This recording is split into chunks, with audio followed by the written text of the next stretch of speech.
வணக்கம் நேர்களே, நீங்கள் கேட்டுக்கொண்டிருப்பது அண்ணா சமுதாய வானொலி 90.4 அலைவரிசை. இது இந்தியாவின் முதல் சமுதாய வானொலி. நேர்களே, இப்பொழுது நாம் கேட்கவிருப்பது நமது அண்ணா சமுதாய வானொலி மற்றும் மத்திய அரசு நிறுவனமான மദ്രാസ് உர நிறுவனம் இணைந்து வழங்கும் பிரதமரின் பிரணாம், தாய் பூமியின் மறுசீரமைப்பு, ஊட்டச்சத்து விழிப்புணர்வு மற்றும் மேம்படுத்தலுக்கான திட்டம் பற்றிய தொடர் நிகழ்ச்சியின் 2ஆம் பருவத்தின் 3ஆம் பாகம். இந்த நிகழ்ச்சியினை விவசாயிகள் கேட்டு அதிகப்படியான ரசாயன உர பயன்பாட்டினை தவிர்த்து சமச்சீர் உர மேலாண்மையை செயல்படுத்தி மாற்று உரங்களை பயன்படுத்துவதன் மூலம் உர செலவுகளை குறைத்து மகசூலையும் பெருக்கலாம், மண் வளத்தையும் காக்கலாம். நேர்களே, இன்றைய நிகழ்ச்சியில் வளம் குன்றா வேளாண்மைக்கு ஒருங்கிணைந்த பண்ணைய முறைகள் என்ற தலைப்பில் நம்மிடையே கலந்துரையாட இருக்கிறார் இந்திய வேளாண் ஆராய்ச்சி நிறுவனத்தின் கீழ் இயங்கும் தமிழ்நாடு கால்நடை மருத்துவ அறிவியல் பல்கலைக்கழகத்தின் செங்கல்பட்டு மாவட்ட வேளாண்மை அறிவியல் நிலைய பேராசிரியர் மற்றும் தலைவர் முனைவர் திரு பி. முருகன் அவர்கள். உடன் உரையாடுபவர்கள் மத்திய அரசு நிறுவனமான மദ്രാസ് உர நிறுவனத்தின் உர விநியோகத்துறை முதன்மை மேலாளர் திரு பி. குமரேசன் அவர்கள் மற்றும் நமது அண்ணா பல்கலைக்கழக ஊடக அறிவியல் துறை மாணவிகள் செல்வ ஷகீலா, சந்தியா மற்றும் சிவசங்கரி. வாங்க நிகழ்ச்சியை கேட்கலாம். வணக்கம் சார். வணக்கம் சார். இந்த ஒருங்கிணைந்த பண்ணைய திட்டம் அப்படின்னா என்ன, அதை பற்றி கொஞ்சம் விளக்கமாக சொல்ல முடியுமா சார்? அதாவது இன்றைய காலகட்டத்தில் பார்த்திங்கன்னா விவசாயிகள் விவசாயத்தை மட்டுமே நம்பி இருக்கிறாங்க. ஒரு சில விவசாயிகள் மட்டுமே விவசாயத்தோடு கால்நடை வளர்ப்பு, கோழி வளர்ப்பு மற்றும் மீன் வளர்ப்பு மற்றும் மதிப்பூட்டப்பட்ட பொருட்களை உற்பத்தி செய்து வருமானம் பெருக்கி வருகிறார்கள். இப்போ இன்றைய காலகட்டத்தில் பார்த்திங்கன்னா பெரிய ஒரு மக்கள் தொகைக்கு ஏற்ப லேண்ட் ஏரியா குறைஞ்சிக்கிட்டே வருதுங்க. நமக்கு லேண்டு ஸ்ரிங்கிங்னு சொல்லுவோம். நம்ம தனி மனிதனோட சராசரி பரப்பளவு ஒரு ஏக்கருக்குள்ளே தான் இருக்குது. ஒரு 20-30 ஆண்டுகளுக்கு முன்னாடி பார்த்திங்கன்னா நம்ம விவசாயிகள் ஒரு 4 ஏக்கர் 5 ஏக்கர் வச்சுருப்பாங்க. அப்போ மோனோகிராப்பிங், அதாவது ஒரே வகையான பயிர், நெல் இல்லை மக்காச்சோளம், இது மாதிரி கரும்பாக போட்டு சாகுபடி பண்ணிகிட்டு இருந்தாங்க.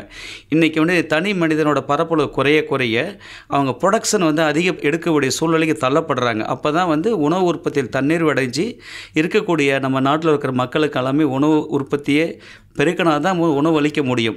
அந்த நோக்கத்தில் தான் மாநில அரசுங்களும் சரிங்க, மத்திய அரசும் சரி, குறைந்த நிலப்பரப்பில் அதிக உற்பத்தி திறன் கொண்ட ஒரு தொழில்நுட்பத்தை உட்புகுத்தணுங்கிற நோக்கத்தில் தான் கடந்த 25 ஆண்டுகளாக ஒருங்கிணைந்த பண்ணைன்னு சொல்லி நம்ம இந்திய வேளாண் ஆராய்ச்சி கழகத்தின் ஆராய்ச்சி முடிவுகள் படி நம்ம அனைத்து மாநிலம் மாவட்டத்திலையும் இந்த தொழில்நுட்பத்தை பிரபலம் செய்து கொண்டு வருகிறோம்.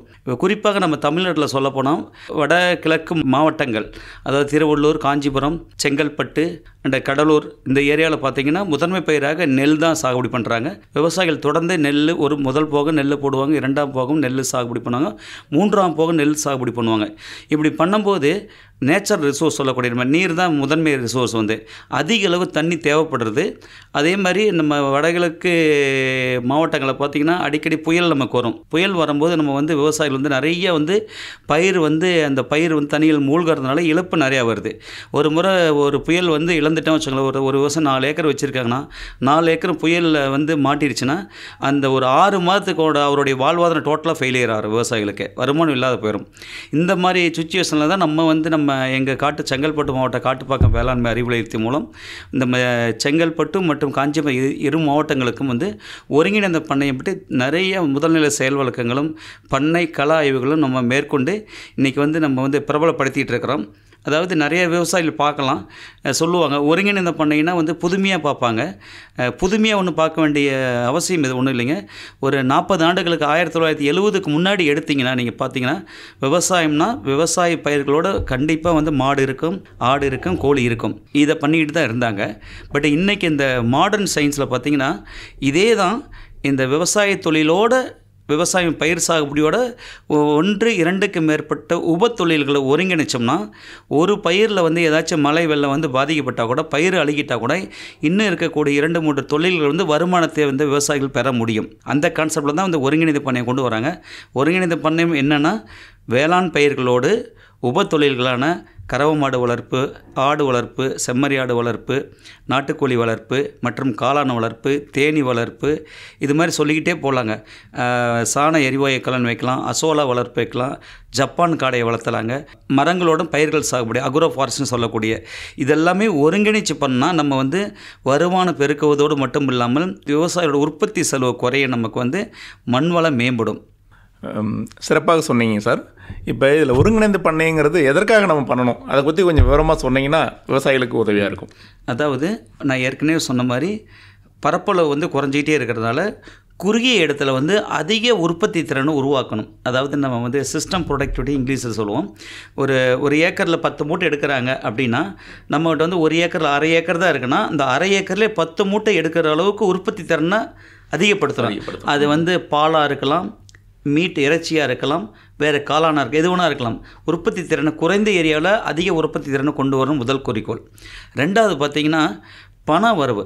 விவசாயிகளுக்கு வந்து வருடம் முழுவதும் வந்து பணம் வந்துக்கிட்டே இருக்கணும். அதாவது நம்ம ஒரு பயிர் பண்ணுறீங்க, கரும்பு போடுறாருன்னு வச்சுக்கோங்களேன், ஓராண்டுக்கு ஒரு முறை தான் வருமானம் வரும். நெல் போடுறாங்கன்னா 6 மாதத்துக்கு ஒரு முறை தான் வருமானம் வரும். இதே ஒருங்கிணைந்த பண்ணையத்தில் ஒரு 4-5 தொழில்கள் ஒருங்கிணைச்சுன்னா ஒரு 15 நாளைக்கு ஒரு முறை வருமானம் வந்துக்கிட்டே இருக்கு. எப்படின்னு கேட்டிங்கன்னா, மாடு வச்சா கறவை மாடுக்கு வீக்லி பேமெண்ட் உங்களுக்கு இருக்குது. அதுமாதிரி நாட்டுக்கோழி வளர்த்தனா மந்த்லி ஒரு பேமெண்ட் இருக்குது. முட்டைக்கோழி வளர்த்தனா டெய்லி முட்டை விற்கலாம். ஸோ இது மாதிரி உங்களுக்கு வந்து இந்த ஒருங்கிணைக்கக்கூடிய தொழில்களை பொறுத்து வருமானம் இருக்குது. தொடர்ந்து பண வரம் வந்துக்கிட்டே இருக்கும். ஒன்று. ரெண்டாவது. மூணாவது பார்த்திங்கன்னா, அந்த குடும்பத்தில் இருக்கிறவங்களுக்கு ஒரு வேலைவாய்ப்பை எம்ப்ளாய்மெண்ட் ஜென்ரேஷன் நம்ம கொடுக்கணும். இப்போ வெறும் பயிர்கள் மட்டும் சாகுபடி பண்ணிகிட்டு இருக்கான்னு வச்சுங்களேன், ஒரு நெல் எடுத்துக்கிறாங்கன்னு வச்சுங்களேன், பயிர் நடவு காலத்தில் அவங்களுக்கு வேலை கிடைக்கும். அந்த வீட்டில் இருக்கிறவங்களுக்கு களை எடுக்கும்போது ஒரு வேலை இருக்கும், அறுவடைக்கு தான் வேலை இருக்குது, நடுவில் எந்த வேலையும் இருக்காது. அவங்க வந்து வேறு தொழிலுக்கு வேலைக்கு போகணும் சர்வைவ் ஆகிறதுக்காக. இதே ஒருங்கிணைந்த பண்ணிங்கன்னா ஒரு 5 தொழில் இருக்கும்போது குடும்பத்தில் 2 மெம்பருக்கு 365 நாள் வேலை வந்துகிட்டே இருக்கும். ஸோ உங்களுக்கு எம்ப்ளாய்மெண்ட் ஜென்ரேஷன் க்ரியேட் பண்ணுறோம். மூணாவது. அடுத்து பார்த்திங்கன்னா உற்பத்தி செலவை குறைக்கணும். இன்றைக்கி இருக்கக்கூடிய விலைவாசி பார்த்திங்கன்னா ஃபெர்டிலைசர் காஸ்ட்டாக இருந்தாலும் சரிங்க, பூச்சி மருந்து காஸ்ட்டாக இருந்தாலும் சரி, விதை காஸ்ட்டாக இருந்தாலும் சரிங்க, எல்லாமே வந்து அதிகமாக இருக்குது. ஸோ அப்படிங்கும்போது லாபம் அவ்வளோ தான் வருது, ப்ரொடக்ஷன் செலவு வந்து அதிகமாகிட்டே இருக்குது. ஸோ இது ஒருங்கிணைந்த பண்ணையம் பண்ணும்போது நான் ஏற்கனவே சொன்ன மாதிரி ஒரு தொழில்களோட கழிவுகள் இன்னொரு தொழில் இடுபொருளாக மாறும்போது உங்களுக்கு வெளியில் வர இன்புட் காஸ்ட்டு குறைஞ்சிடும்.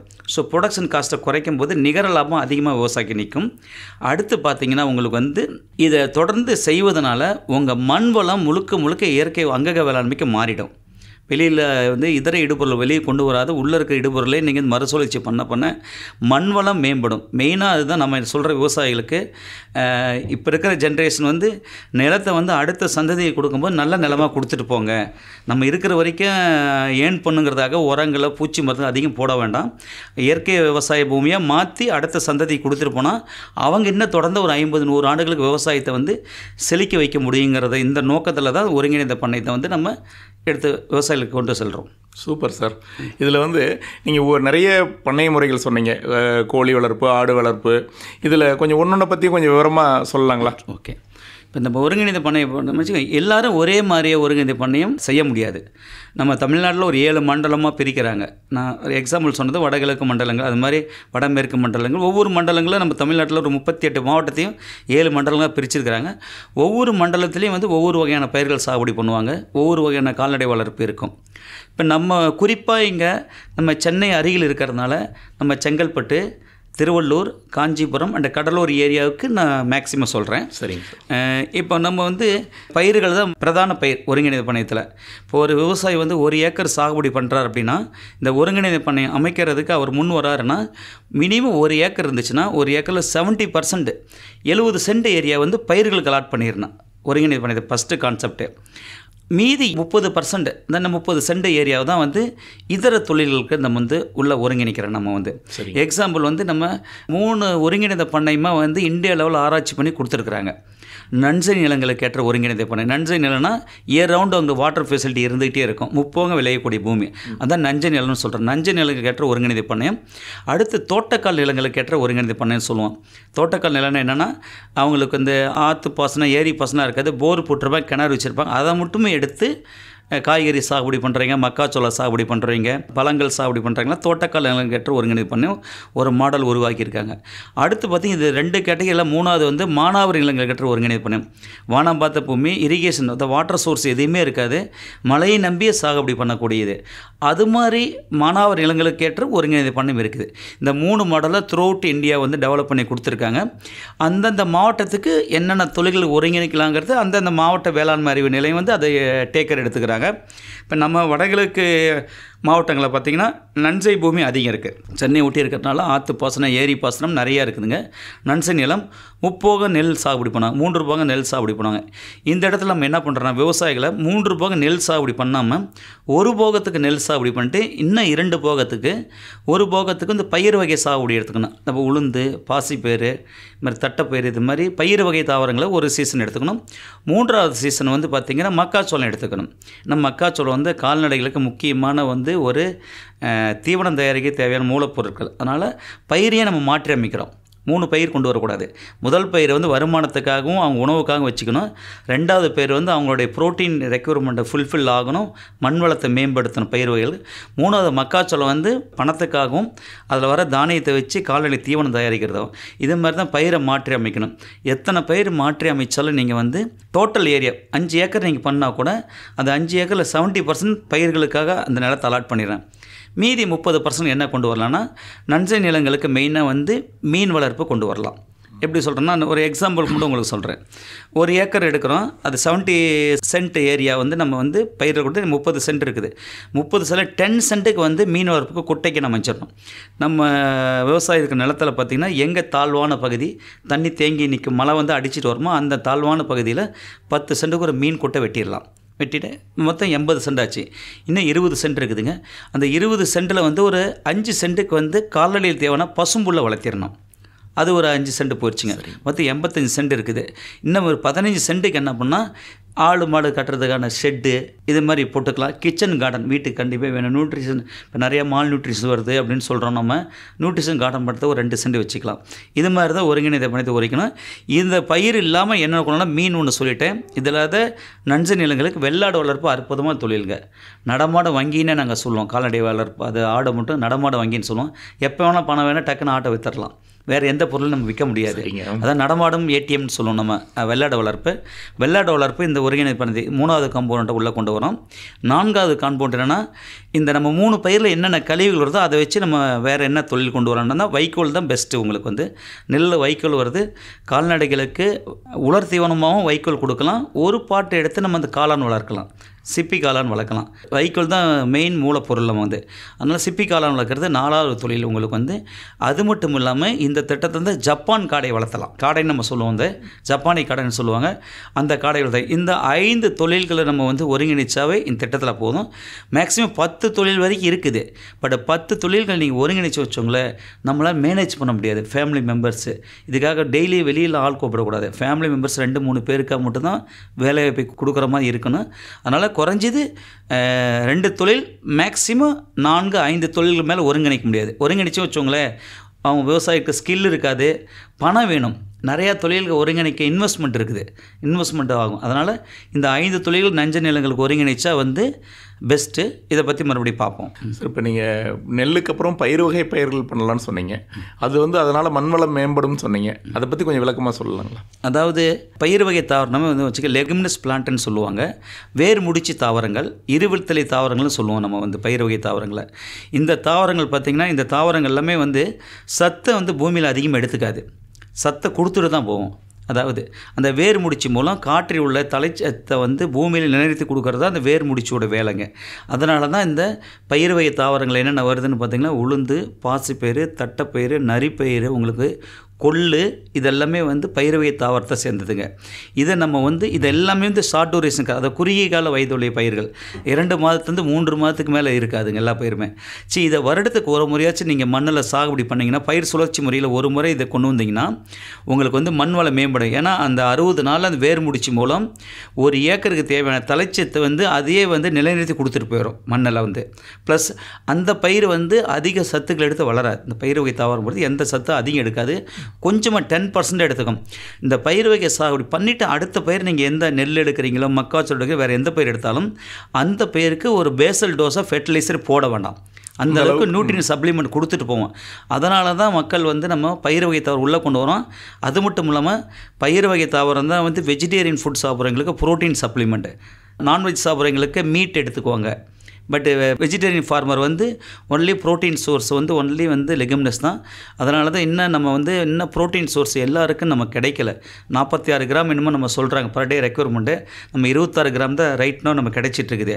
இன்னும் அதிகப்படுத்தணுங்கிறதாக தான் நம்ம ஒரு போகத்தினாச்சும் பயிர் வகை உள்ள கொண்டு வரோம். டூயல் பர்பஸ் தான், நம்மளும் ப்ரோட்டீன் ரெக்யர்மெண்ட்டை ஃபுல்ஃபில் பண்ணிக்கணும், மண் வளத்தையும் மேம்படுத்திக்கணுங்கிறதான் பண்ணுறோம். சரிங்க சார், சிறப்பாக சொன்னீங்க. அடுத்து வந்து நீங்கள் வந்து காளான் வளர்ப்பை பற்றி சொன்னீங்க. வைக்கோல்லேருந்து காளான் வளர்ப்பு பண்ணலான்னு, அதை பற்றி கொஞ்சம் விரிவாக சொல்லலாங்களா? அதாவது நம்ம இந்த நஞ்சை நிலங்களில் ஒருங்கிணைந்த பண்ணத்தில் ஒன் ஆஃப் த உபத்தொழில் வந்து காளான் வளர்ப்பு. காளான் வளர்ப்பு செய்யக்கூடிய விவசாயிகள் வந்து அருகில் உள்ள மார்க்கெட்டு வசதியை பார்த்துக்கணும். அது வந்து பெரிசிபிள் ப்ராடக்ட்டு, நம்ம வாங்கி ஸ்டோர் பண்ணிலாம் வைக்க முடியாதுங்க. காளான் உங்களுக்கு வைக்கோல் இருக்கிறதுனால ஒரு ப்ளஸ்ஸு, அது பண்ணிக்கலாம். இது பண்ணுறதுக்கு என்ன வேணால் நமக்கு ஒரு 10க்கு 10 ரூம் சைஸு, ஒரு சின்ன குடிசை மாதிரி உடைய இடம் இருக்கணும். ஆல்வேஸ் டெம்பரேச்சர் வந்து 22லேருந்து 24 டிகிரி செல்சியஸ்க்கு மிகாமல் பார்த்துக்கணும். டெம்பரேச்சர் ரொம்ப அதிகம் 30-35 டிகிரி இருந்துச்சுன்னா காளான் வந்து ப்ரொடக்ஷன் ஆகாதுங்க. இந்த டெம்பரேச்சர் பார்த்துக்கணும். அதுக்கு தான் நம்ம வந்து சின்ன பனை ஓலை இல்லை தென்னங்கீத்தில் ஒரு ஷெட்டு மாதிரி 10x10 சைஸில் போட்டுட்டு உள்ளே கீழே தரையில் வந்து மணல் கொட்டி வச்சுட்டே வச்சுக்கலாம். ஆல்வேஸ் தண்ணி கொஞ்சம் நல்லா வந்து வெட்டாக இருக்கிற மாதிரி பார்த்துக்கணும். வைக்கோல் வந்து சிறு சிறு வைக்கோலை நம்ம கட் பண்ணிக்கலாம். அதுக்குன்னு ஒரு பாலி கவர் இருக்குதுங்க. ஒரு 30 சென்டிமீட்டர் வித்து 60 சென்டிமீட்டர் ஹைட்டில் வந்து பாலித்தீன் கவர் எடுத்து சுற்றி ஹோல்ஸ் போட்டுட்டு இந்த வைக்கோலை வந்து நம்ம ஃபீல்டில் ஆர்வஸ் பண்ணும்போது நிறையா ஃபங்கஸ் இருக்கும், நெகட்டிவ் இம்பேக்ட் ஒரு நிறையா ஃபங்கஸ் இருக்கும். அந்த ஃபங்கஸோடு டைரெக்டாக அந்த வைக்கோல் எடுத்து பாலி கவரில் போட்டு விதையை போட்டிங்கன்னா, காளானே ஒன் ஆஃப் த ஃபங்கஸ் தான். இன்னும் நெகட்டிவ் இம்பேக்ட் ஃபங்கஸ் நிறையா வரும்போது அது வந்து பாய்சன் காளானாக மாறிடும். அதனால் அது வந்து நம்ம அந்த வைக்கோல் சின்ன சின்ன பீஸாக 2 சென்டிமீட்டர் லென்த்து கட் பண்ணி பாயில் பண்ண வைக்கணும், அதாவது வேக வைக்கணும். ஒரு 3 ஹவர்ஸ் சுடுதண்ணிலாம் வேக வச்சுட்டு அதை எடுத்து மறுபடியும் வந்து உலர்த்திட்டு அதை தான் எடுத்து பாலி கவரில் போடுறோம். ஒரு 5 சென்டிமீட்டர் லேயரில் ஃபஸ்ட்டு போடுறோம், காளான் விதைகள் மறுபடியும் கொஞ்சம் லைட்டாக மேலே போடுறோம். அடுத்து 5 சென்டிமீட்டர் லேயர் வந்து மறுபடியும் வைக்கோல் போகிறோம், அடுத்த லேயர் வந்து காளான் விதை போடுறோம். இது மாதிரி 5 லேயர் போட்டுட்டு மேலே வந்து டைட்டாக கட்டிட்டு அந்த ஷெட்டில் வந்து உரின்னு சொல்லுவாங்க, கயிறு கட்டி தொங்கிடணும். அந்த ஒரு உரியிலையும் வந்து 5 பெட்டு வச்சிடணும். அப்போ தான் நிறைய ஏரியாவில் வைக்க முடியும். ஒரு பெட்டு வச்சுங்க இடம் பத்தாது நமக்கு. வந்து அந்த 10x10 சைஸில் பார்த்தீங்கன்னா குறைஞ்சது வந்து 200 பெட்டு வைக்கலாம், நம்மளால் வைக்க முடியும். வச்சுட்டு டெய்லி மேலே வந்து ஸ்ப்ரிங்க்லிங் வாட்டர், நீங்கள் வந்து சின்ன ஒரு ஸ்ப்ரேயர் இருந்தால் கூட பேட்டரி ஸ்ப்ரே பண்ணலாம். இல்லை நிறைய பேர் விவசாயிகள் பண்ணணும், உள்ளே வந்து சின்ன ஒரு ட்ரிப் இரிகேஷன் மாதிரி ஃபாகர் மாதிரி வச்சிடறாங்க. சுவிட்ச் ஆன் பண்ணால் தண்ணி ஸ்ப்ரே பண்ணுற மாதிரி, லேபர் தேவையில்லாததுக்காக. அது மாதிரி தண்ணி மட்டும் காலையில் மதியம் சாயந்தரம் வாட்டர் மட்டும் ஸ்ப்ரே பண்ணிகிட்டு இருந்தால் போதுங்க. உங்களுக்கு 1 வீக் கழிச்சு உங்களுக்கு வந்து ஸ்ப்ரோட் ஆயிரும். இது பண்ணுறது வந்து முழுக்க சிப்பி காளான் தான், பட்டன் மஷ்ரூம் கிடையாதுங்க. பட்டன் மஷ்ரூம் ஃபார்மர் வந்து பண்ண முடியாதுங்க, இன்வெஸ்ட்மெண்ட் அதிகம். அதனால் சிப்பி காளான் 7th டேலேருந்து ரெடியாக அந்த இதழ் வரும். ஒரு இதெல்லாம் கட் பண்ணி 200 கிராம் பாக்கெட்டில் போட்டு விற்கலாம். 200 கிராம் தாராளமாக மார்க்கெட்டில் வந்து 50 ருபீஸ் வரைக்கும் சேல் பண்ணுறாங்க.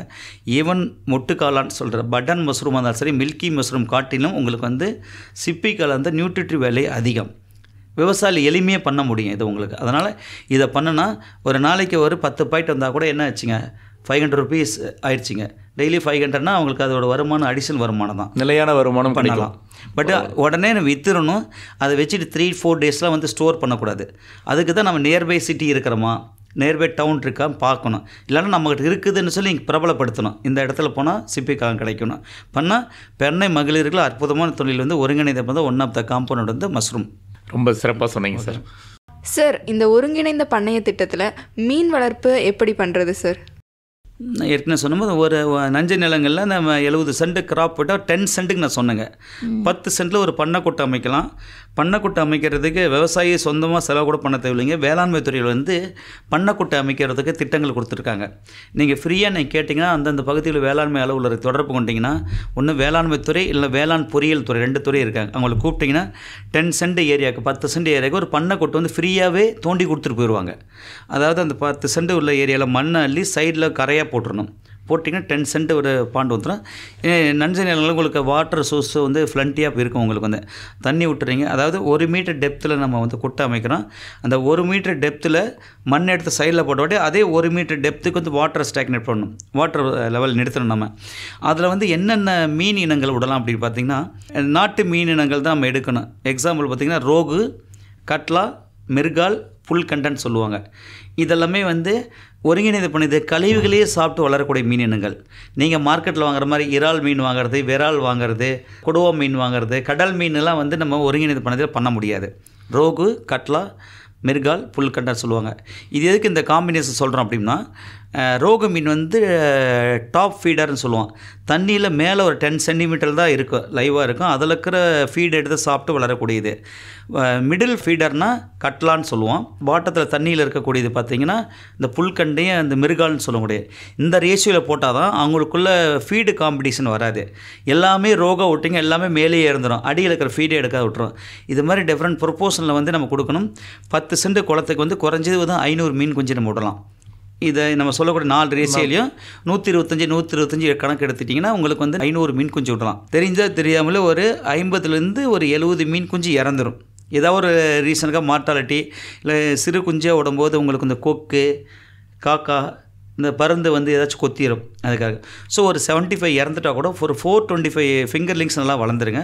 இந்த ஃபிங்கர்லிங்ஸ் விடுறத வந்து ஒரு 7 சென்டிமீட்டர் லென்த்தில் இருக்கிற ஃபிங்கர்லிங்ஸாக விடணும். ரொம்ப குட்டியாக கொடுப்பாங்க ₹1, அதை வாங்கி விடக்கூடாதுங்க. ஒரு ₹2 ₹3 போட்டோம்னா நம்ம வந்து கண்டிப்பாக ஒரு 7 சென்டிமீட்டர் ஃபிங்கர்லிங்ஸ் வரும். அதை விட்டுடுறீங்க. அதுக்கு என்ன ஃபீடு கொடுக்குறோம் அப்படின்னு பார்த்தீங்கன்னா சாணம் தான்.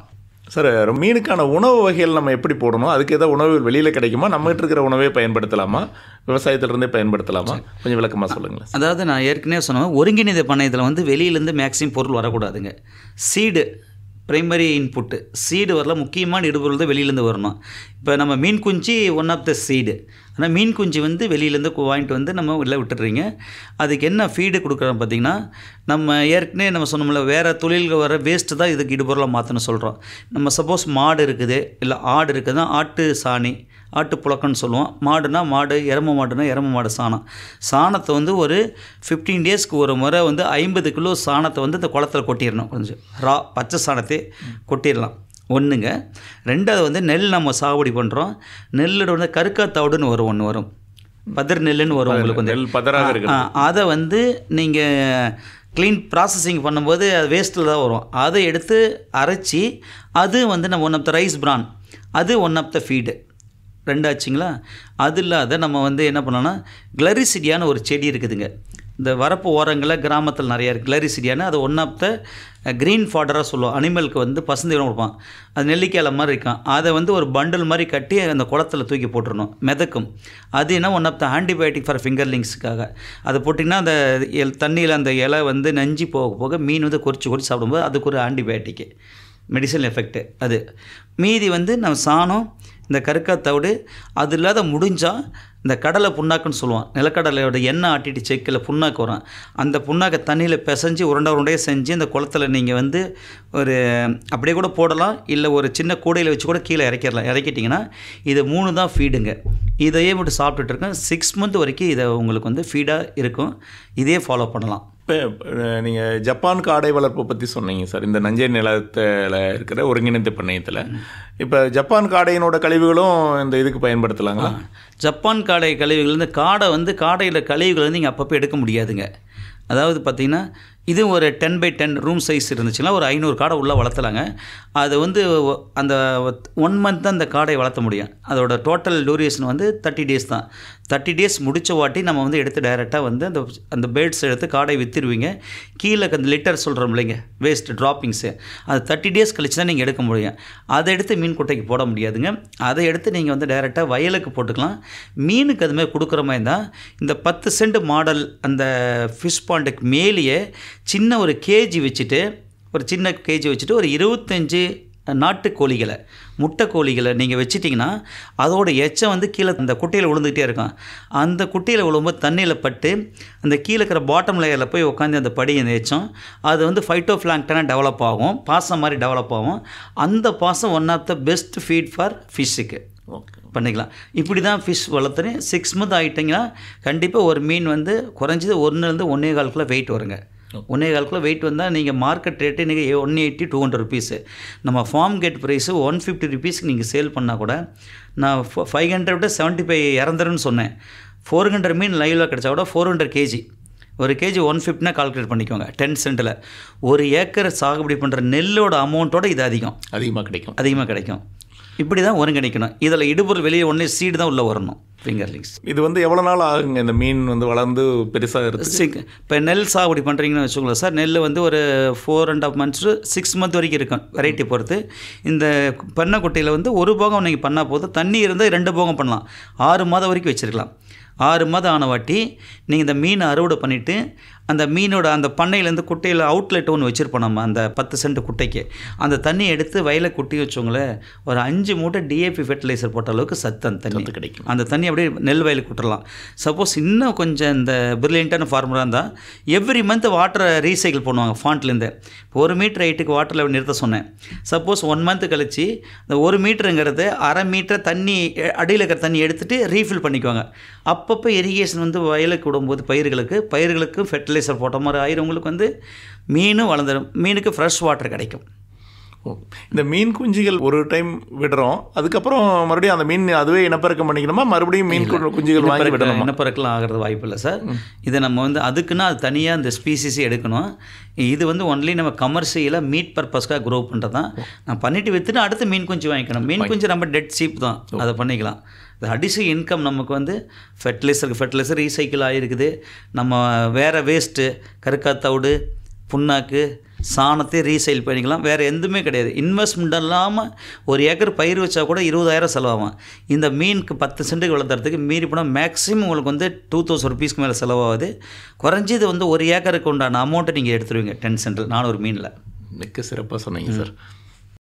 சார், இந்த ஒருங்கிணைந்த பண்ணைய திட்டத்தை செயல்படுத்த அரசாங்கம் ஏதாச்சும் திட்டங்களை அறிவிச்சிருக்காங்களா?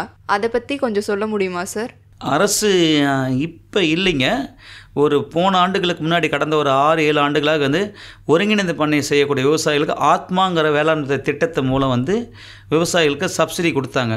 அதாவது நீங்கள் 1 லட்ச ரூபா ஒருங்கிணைந்த பண்ணை மாடலுக்கு 40,000 ருபீஸ் சப்சிடி கொடுத்தாங்க. அதாவது 60,000 ஸ்பெண்ட் பண்ணி நீங்கள் வந்து இதர காமன் ஒருங்கிணைச்சிக்கணும்.